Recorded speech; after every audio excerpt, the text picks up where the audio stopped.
श्री गणेशाय नमः। श्री सरस्वती नमः। श्री गुरुभ्यो नमः। श्री दत्तात्रेयाय नमः। श्री रुक्मिणी पांडुरंगाभ्यां नमः। सकल देहा माजी पहाहो, अति दुर्लभ मनुष्य देहो, त्याचिया प्राप्तीचा संभवो, तो अभिप्रावो अति दुर्गम।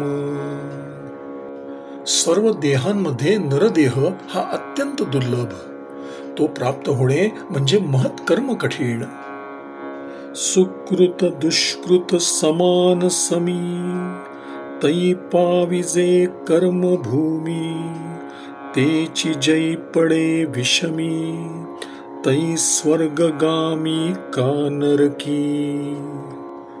पुण्य आणि पाप ही जेव्हा समसमान असतात तेव्हा या मनुष्य देहाची प्राप्ती होते, पण ते पाप पुण्याचे प्रमाण जेव्हा विषम असते तेव्हा पुण्य अधिक असल्यास स्वर्ग आणि पाप अधिक असल्यास नरक प्राप्ती होते। समान कर्मी नरदेह जोडे, तरी समस्ता समबुद्धी न घडे, त्या समान माझी विषम गाढे, जेणे पडे ते ऐका। पुण्य पापांचे प्रमाण सारखे असले म्हणजे नरदेह जरी मिळत असला तरी सर्वच मानवांची बुद्धी सारखी नसते, पण त्या समपुण्य पापामध्ये असे विषमत्व कोणत्या कारणाने येते ते ऐका। पापाचा एकू महाचिरा, पुण्ये जोखणी चारा चुरा, समान आलिया तुळा भारा, येणे जन्मे नरा दृढ पाप बुद्धी। पापाचा एक भला मोठा चिरा घेऊन तो एका बाजूला आणि त्याच्या बरोबरीला पुण्याचा चारा चुरा घालून जोखू लागले आणि ती दोन्ही तोलामध्ये सारखी भरली तर त्या जन्मी तशा मनुष्याला नेहमी पापबुद्धीच होत असते। वाळू आणि स्वर्ण जोखिता झाल्याही समान, सोनिया लागी वेचिती धन, वाळू ते जाणन घेती फुकट। तागडीत एकीकडे सोने आणि दुसरीकडे वाळू घालून जोखल्यास त्या दोहोंचा भार समसमान होतो, पण त्यातील सोने घेण्यासाठी लोक धन खर्च करतात आणि वाळू फुकट दिली तरी घेत नाहीत। एकाचे पुण्य अत्यंत थोर, पाप लहान सहान एकत्र, करुणी जोखिता तुळा भार, समान साचार जय होय। त्याचप्रमाणे एकाचे पुण्यच फार मोठे असते आणि लहान लहान पापे एकत्र करून ती त्याच्या तुलनेला घातलेली असतात आणि ती बरोबर होतात। ऐसे कर्मे जे जन्मती, त्यांसी पुण्यावरी अतिप्रीती, पुण्य पाप दोन्ही झडती, तै नित्य मुक्ती पाविजे। एकाचे पुण्यच फार मोठे असते आणि लहान लहान पापे एकत्र करून ती त्याच्या तुलनेला घातलेली असतात आणि ती बरोबर होतात। अशा कर्माने जे जन्मास येतात त्यांची पुण्यावरच फार प्रीती असते। पुण्य आणि पाप ही दोन्ही जेव्हा साफ नाहीशी होतात तेव्हाच नित्य मुक्ती मिळत असते। ऐशा अतिसूक्ष्म संकटी, मनुष्य देही होय भेटी, तेथेही अभिमान अति उठी, धनदारा दिठी विषयांच्या। अशा अतिसूक्ष्म सूक्ष्मतर संकटातून सुटता सुटता केव्हा तरी एकदा मनुष्य जन्म मिळतो, पण त्यातही भयंकर अभिमान उठतो। धन, स्त्री, पुत्र आणि इतर विषय यावरील अभिनिवेश अधिक वाढतो। मनुष्य देहींचे आयुष्ये विषयी सायास करीती कैसे, अमृत देऊनी घे जैसे, तान्हे सावकाशे मृगजळ. मनुष्य देहाचे जेवढे आयुष्य आहे ते सर्व कामीजन विषय संपादनार्थ कष्ट करण्यात कसे घालवतात हे प्रसिद्धच आहे. एखाद्या तृषेने व्याकुळ झालेल्या मनुष्याने मिळालेले अमृत देऊन मृगजळ जसे घ्यावे, अगदी तसेच. गंधर्व नगरींची ठाणी, घेतली देऊनी चिंतामणी, तैशी लटकिया लागी आटणी, विषय साधनी नरदेहा. चिंतामणी देऊन गंधर्व नगर म्हणजे आकाशातील ढगांच्या आकृत्या घ्याव्यात, त्याप्रमाणे लटक्या अशा विषय साधनासाठी नरदेहाचे मातेरे करून घेतात. तोडुनी कल्पतरूंचे उद्यान, सायासी ते वाहुनी रान, तेथे साक्षेपे पेरिली जाण, आणुनी आपण विजया जयशी. किंवा कल्पतरूंचे उद्यान तोडून टाकून आणि त्याला दूर सारून देऊन मोठ्या अभिनिवेशाने त्याच्या जागी भांग पेरावी. तैसे नरदेहा येऊनी नरा, करीती आयुष्याचा मातेरा, पूर्ण व्यवसावो शिष्णोदरा, उपहास निद्रा का निंदा. त्याप्रमाणे जीव नरदेहास येऊन आपल्या आयुष्याचे मातेरे करतात. ते इंद्रियांची तृप्ती हाच एक व्यवसाय आयुष्यभर करतात. कोणाचा उपहास कर, कोणाची निंदा कर किंवा झोपा काढून त्यात ते आपल्या कालाचा अपव्यय करतात. नित्य प्रपंचाची कटकट, सदा विषयांची खटपट, कदा आरायिल्या चोखट, स्वेच्छा सारी पाट खेळणे. त्यांच्या प्रपंचाची कटकट आणि विषयांची खटपट सारखी चाललेली असते. सुदैवाने एखाद्या वेळी अवकाश मिळाल्यास खुशाल सोंगट्या खेळत बसतात. नाना विनोद टवाळी, नित्य विषयांची वाचाळी, त्यासी जपता रामनामावळी, पडे दात खिळी असंभाव्य. त्यात विनोद, टवाळी, विषयांची वायफळ, वटवट इत्यादी सर्व चालते. पण राम नामाचा जप करण्याची वेळ आली असता त्यांची न भूतो न भविष्यती अशी दातखिळी बसते. घरा आली कामधेनू, दवडिती न पोसवे म्हणून, तेवी श्रीराम नाम नुच्चारुनु, नाडला जनु नरदेही. घरी कामधेनू चालून यावी आणि आपल्याच्याने तिला पोसवणार नाही म्हणून तिला जसे घालवून द्यावे, त्याप्रमाणे हा जीव राम नामाचा उच्चार न करता या नरदेहात जणू काय कष्टी होतो. करिता नरदेही अहंकार, तव तो देहची क्षण भंगुर, देही देहवंता भाग्य थोर, जय भगवत पर भेटती.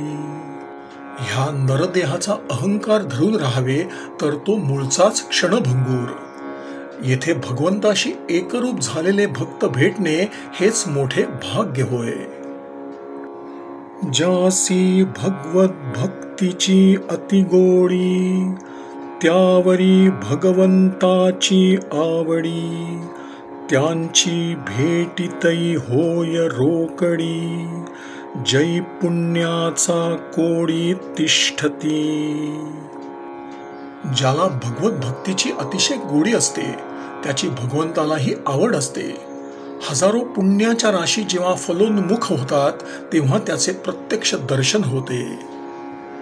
ज्यांच्या आवडीच्या लोभा, भगवंतू पालटे आला गर्भा, दशावतारांची शोभा, जाहली पद्मनाभा ज्यांचेनी. भक्तांच्या लोभानेच भगवंताने अनेक अवतार घेतले. त्या पद्मनाभाला दशावतारांची शोभा भक्तांमुळेच आली. ऐसे कृष्ण कृपा समारंभे जे भगवंताचे वालभे. त्यांची भेटी तैची लाभे जै भाग्ये सुलभे पै होती. असे जे कृष्ण कृपाबळानेच त्याचे अत्यंत आवडते झाले तशांची भेट भाग्य उदयाला येते तेव्हाच होत असते. निष्कामता निजदृष्टी अनंत पुण्य कोट्यनुकोटी. रोकड्या लाभती पाठोवाठी तै होय भेटी हरिप्रियांची. हरिभक्तांची भेट होणे हे पुण्यांच्या कोट्यानुकोटी फलोन्मुख झाल्या वाचून शक्य नाही. व्याघ्र सिंहांचे दूध जोडे चंद्रामृतही हातात चढे. परिहरिप्रियांची भेटी नातुडे दुर्लभ भाग्य गाढे मनुष्या. वाघ सिंहाचेही दूध मिळेल, चंद्रामृतही हाती येईल, पण हरिभक्तांची भेट होण्यासाठी मात्र मोठे दुर्लभ भाग्यच लागते. व्याघ्र सिंह दुधासाठी अतिसबळता जोडे पुष्टी. परिजन्म मरणांची तुटी दुधासाठी कदा नव्हे. वाघ सिंहाच्या दुधाने मनुष्य अतिशय प्रबळ आणि पुष्ट होईल, पण त्या दुधापासून काही जन्ममरण चुकणार नाही. म्हणती चंद्रामृत जो आरोगी तो होय नित्य निरोगी. मुख्य चंद्रची क्षय रोगी त्याचे अमृत निरोगी करी केवी. जो चंद्रातील अमृत प्राशन करतो तो नित्य निरोगी होतो असे म्हणतात, पण स्वतः चंद्र जर क्षयरोगी आहे तर त्याचे अमृत कसे निरोगी करणार. व्याघ्र सिंह दुग्धाचे शक्ती प्राणी जै अजरामर होती. तै तेणे दुग्धे ज्यांची उत्पत्ती ते का मरती व्याघ्र सिंह. वाघ सिंहाच्या दुधाने जर प्राणी अजरामर झाले असते तर त्यांच्याच दुधावर पोसलेले वाघ सिंह का मेले असते. जै हरिभक्तांची भेटी घडे तैन बाधी संसार साकडे. जन्म मरण समूळी उडे त्यांची भेटी आतुडे अतिभाग्ये. हरिभक्तांची जेव्हा महत्भाग्याने भेट होते तेव्हा जीवाला संसार दुःख होत नाही, जन्म मरणाचा समूळ उच्छेद होतो. आजी मी भाग्ये सभाग्य पूर्ण लाधलो तुमचे दर्शन. तरी आत्यंतिक क्षेम कोण ते कृपा करून मज सांगा. आज मी खरोखरच मोठा भाग्यवान झालो, कारण मला आपले दर्शन झाले. म्हणून आता आत्यंतिक क्षेम काय आहे हे मला कृपा करून सांगा. म्हणो तुम्ही निष्पाप निर्मळ तव तुमचे निदर्शने तत्काळ. नासती सकळ कलिमळ ऐसे निज निर्मळ तुम्ही सर्व. तुम्ही निष्पाप निर्मल आहात.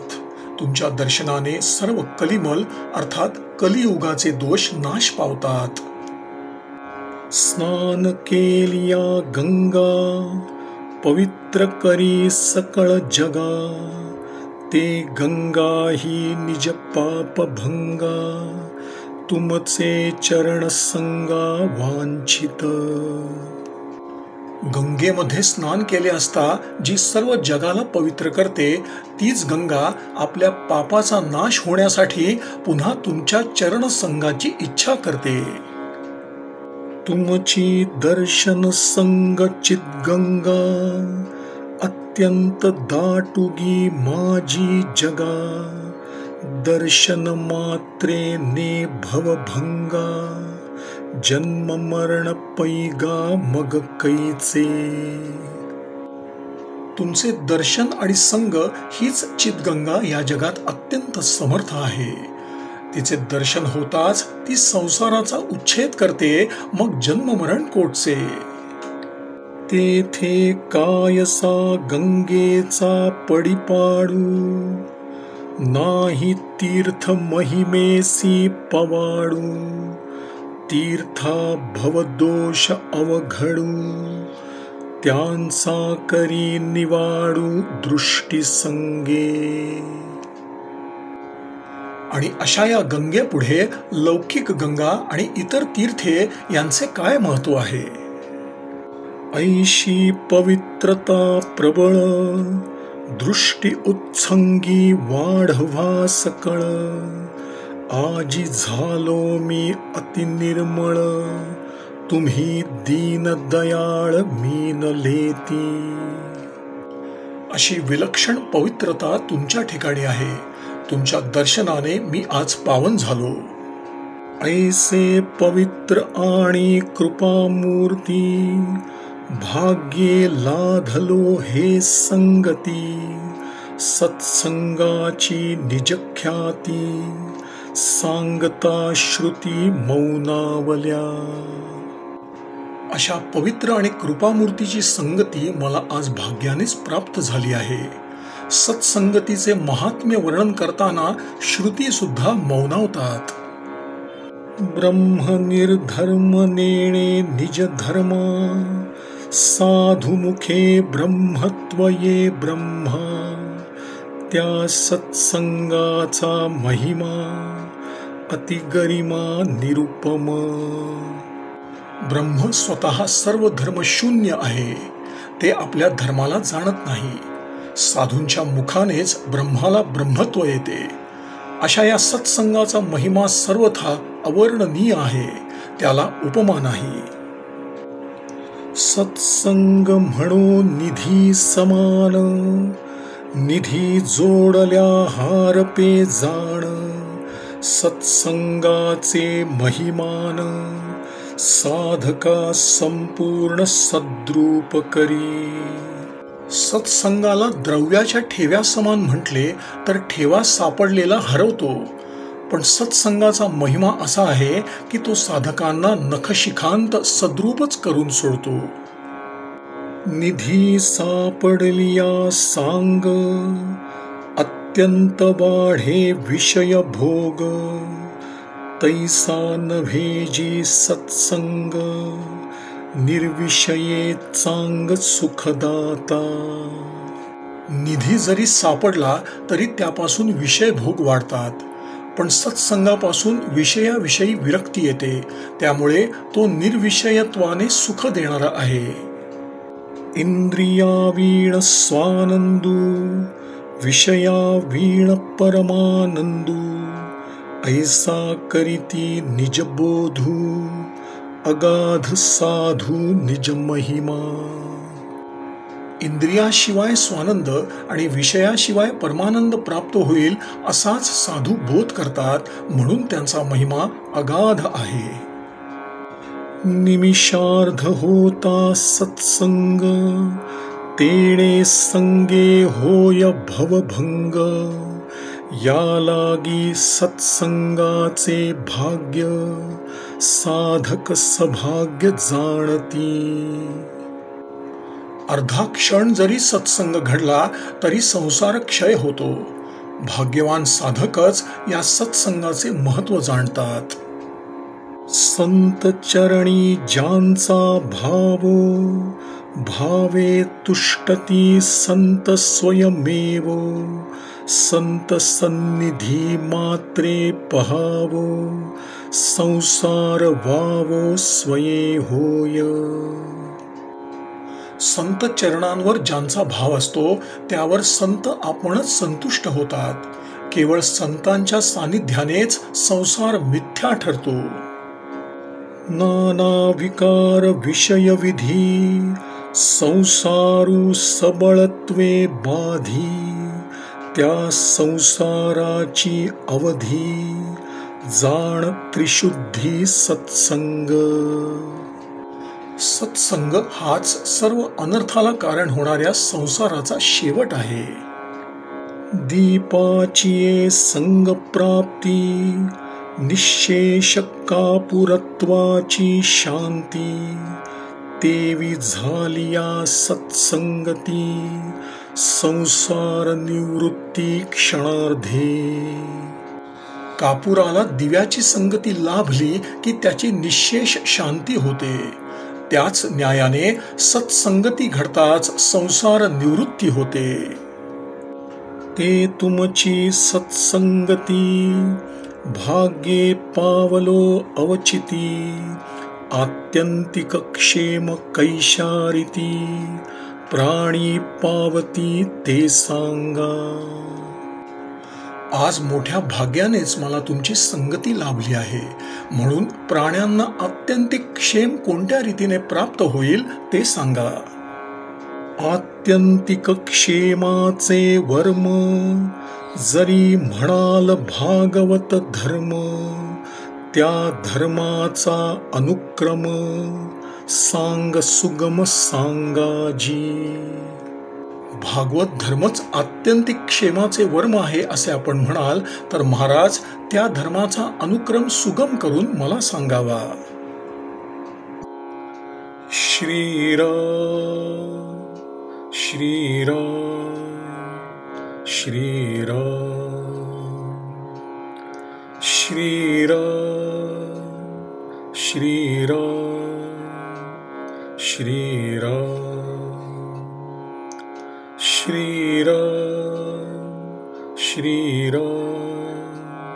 श्रीराम श्री सद्गुरु चरणार्पणमस्तु.